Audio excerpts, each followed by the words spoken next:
सामने वाली का फोटो लाए हो? हाँ सर, लाए हैं।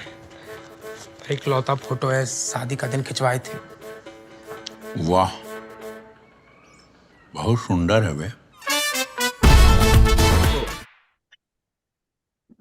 So, ever since I watched Robi Ghat in 2011, I have always been very, very fascinated to speak with Kiran Rao. And what a better opportunity than Laapataa Ladies, which is releasing on 1st March worldwide. A huge congratulations, firstly, Kiran, and thank you so much for joining me on Thank filmeshilmy.com. you.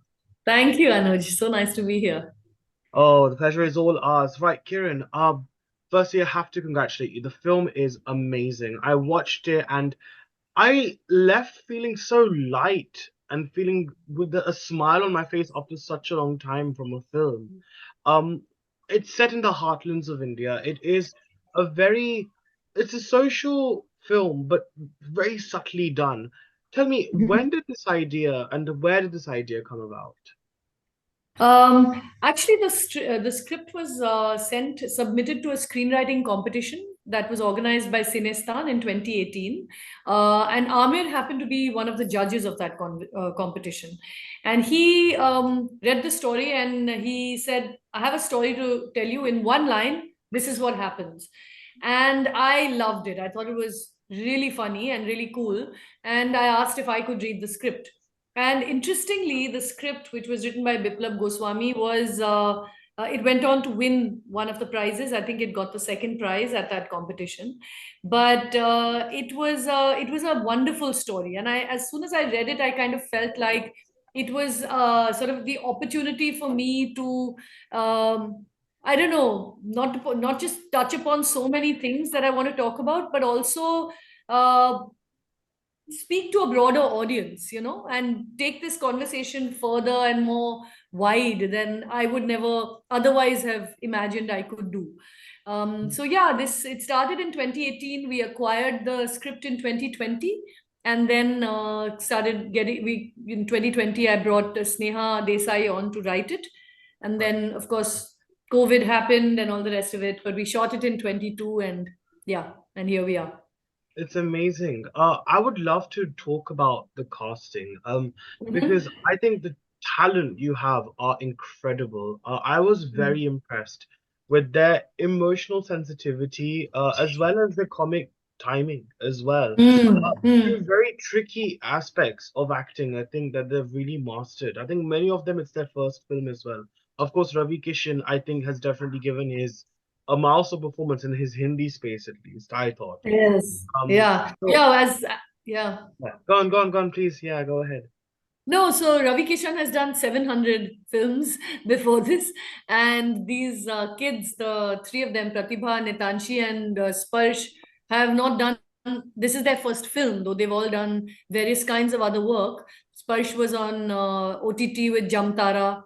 Pratibha has done some roles on television and OTT, and Nitanshi has done child actors roles on television. Yeah. So for them, they are actually, this is their debut, honestly, and they are really amazing, sparkling talent, and I think they're going to find a very like amazing, kind of niche for themselves in this world of acting. Right. And I think when it comes to the lens, and I think the way you tell the story, this could have easily been a very Dukhyari story. This could have easily been a very chest thumpy, hi, ye kya ho raha hai type of a movie. But I think the way Yeah. you really adapted the light-hearted tone, and you touched on so many social subjects in a very subtle way. How important was it for you, Kiran, to make sure it wasn't basically glorifying poverty per se? Because I feel a lot of art films have that tendency to go on that space, but you really maintained a very sensitive tone. So what helped you do that? Yeah, it was a bit of a challenge because not so much that it was a challenge not to show, sort of the what people usually do with Indian villages, where it's kind of like you said, dukhyari, dusty, poverty stricken villages. But the challenge really was to sort of introduce the Indian village to an audience that is accustomed to seeing it either in, sort of these very art house films, or then in very unrealistically with all these very feudal dramas, so a very believable, relatable family that could be anywhere was what we wanted to create. So the challenge was, how do we set it, where do we set it, where it is both at one point, at one time believable and real, but also very fresh and different in some ways, unusual for how you see a village, and make the Indian village beautiful, which it is. I've visited so many villages as a result of my work with Pani Foundation, or just my travels in life, and I find villages exceedingly beautiful in many, many corners of the country. So the challenge was to do both, to make it both quite realistic as well as very beautiful.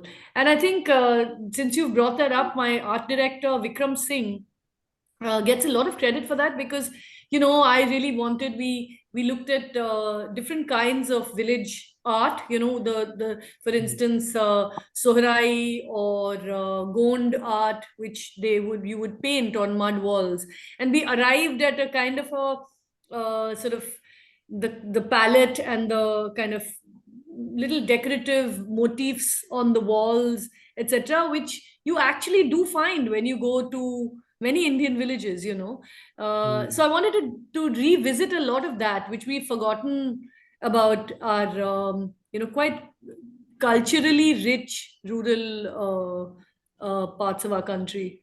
And I have to tell you, I think it's interesting because I think you began your career, I think, with Lagan as an assistant director, right?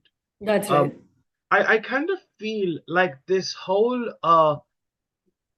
bringing and championing voices of rural India has definitely stayed with you since then. I mean, am I right in Mm. that? Because even when we look at Dhobi Ghat as well, I find Yeah. it very fascinating how you center the story around 4 or 5 characters, but yet the strands that you use and the way you really explore their lives. And even though, again, Dhobi Ghat also had some very serious themes in it, but yet there was that Mm. sense Mm.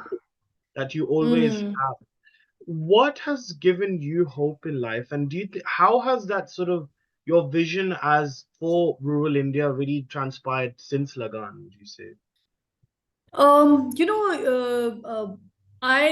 a lot of us who live in cities, we are constantly reading news, we're constantly sort of, feel that we are very connected with everything that's going on, and we have opinions about everything, and we're pretty skeptical about, about uh, hope and, things changing, and, we're skeptics.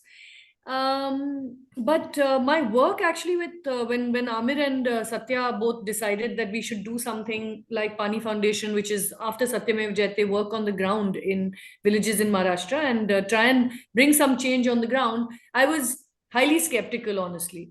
But once we actually started and we saw the change that is possible when you give people the tools to help themselves, which is what Pani Foundation does. We don't actually do physical work, but we educate, we, kind of encourage, we, sort of collect people, we make people come together.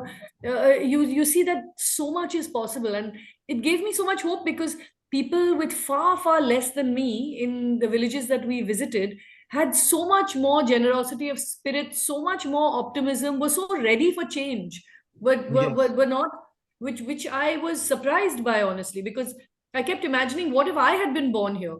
A village which has no water. I met women who live, widows who were living in houses made of little, literally little huts, and still had a sort of an optimism and a positivity towards the future, which I was so inspired by, honestly. And I think in that sense, I hope this film reflects some of that, because I feel, change is possible, because we are at, when you look around yourself and we all look into ourselves, there is goodness around us, and if we do band together and we do take these chances, I think we could make changes. So I was pleasantly surprised. I was really inspired by my work in by meeting people in Pani Foundation. I think some of that crept into this film, definitely. Hmm.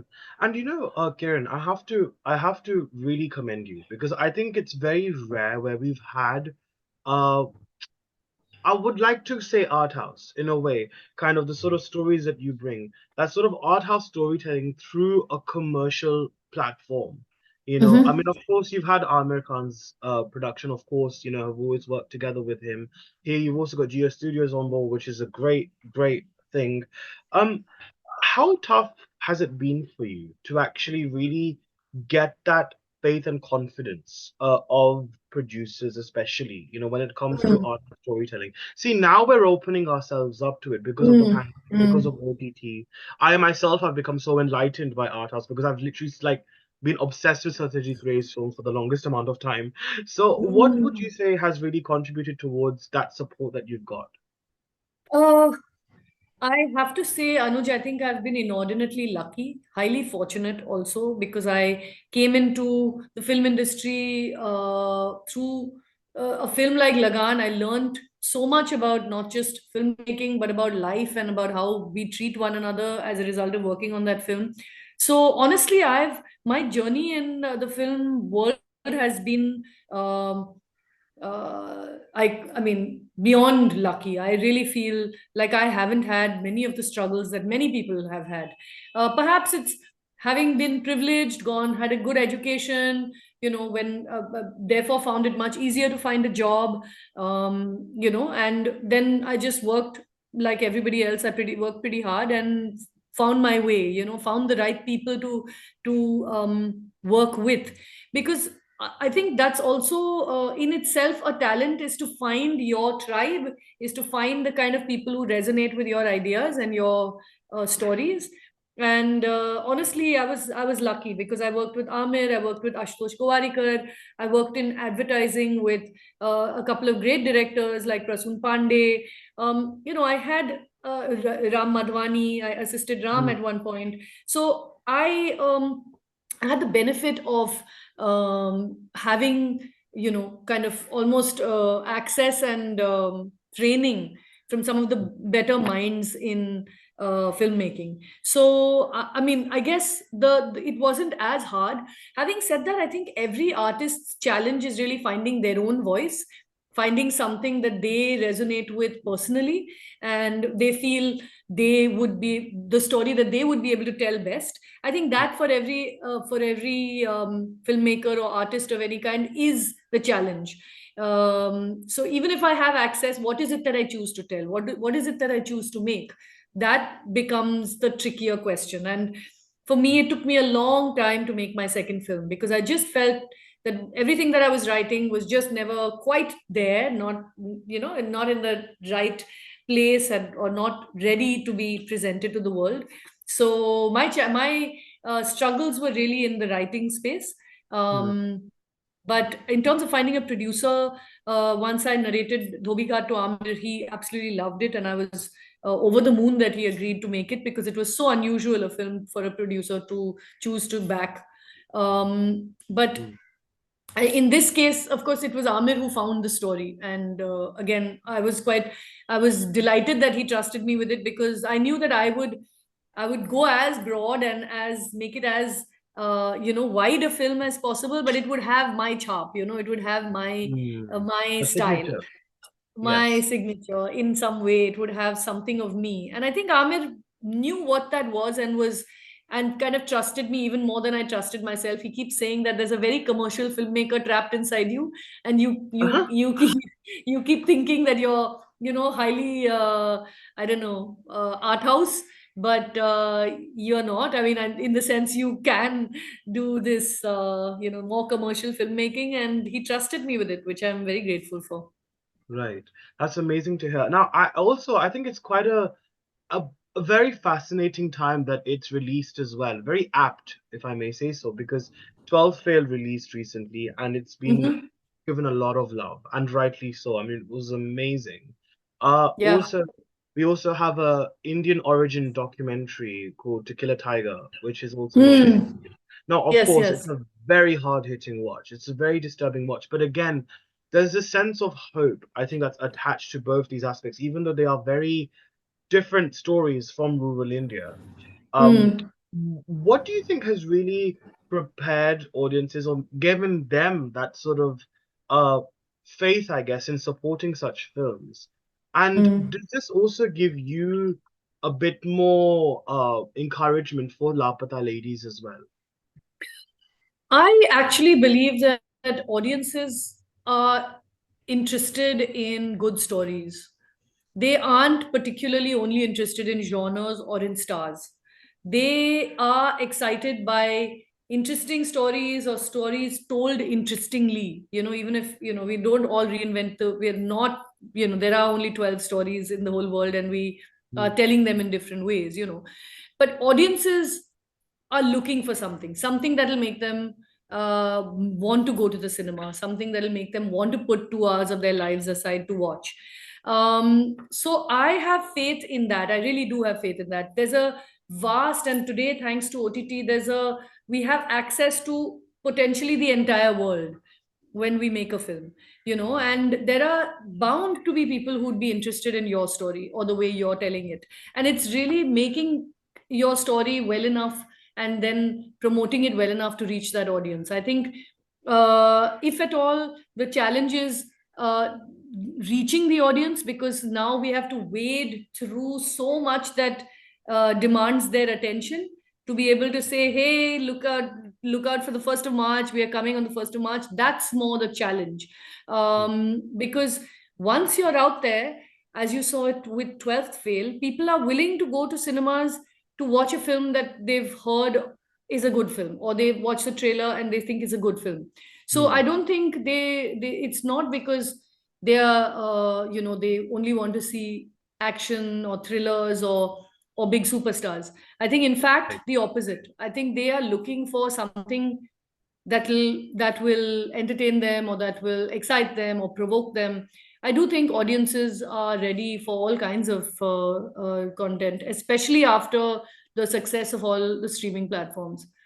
Yeah, definitely. Now, a very quick question. I mean, after Laapataa Ladies, what else have you been working on? Is there anything else that we can look forward to as well in the near future? Well, there's a feature that I had written, set in Delhi, which I'm quite excited to maybe shoot potentially end of this year or sometime next year. There are a couple of series projects. One that's a sort of comedy drama, similar in some ways, but set in the city. It's set in Bombay, which is a series for OTT, which I'm again hoping to make quite soon, and I'm very excited about. Yeah, there's a whole bunch of things actually, and I'm producing for some other directors as well. So as Kindling Pictures, as we kind of go forward, we're planning to do a whole bunch of different genres and tell different kinds of stories. Amazing.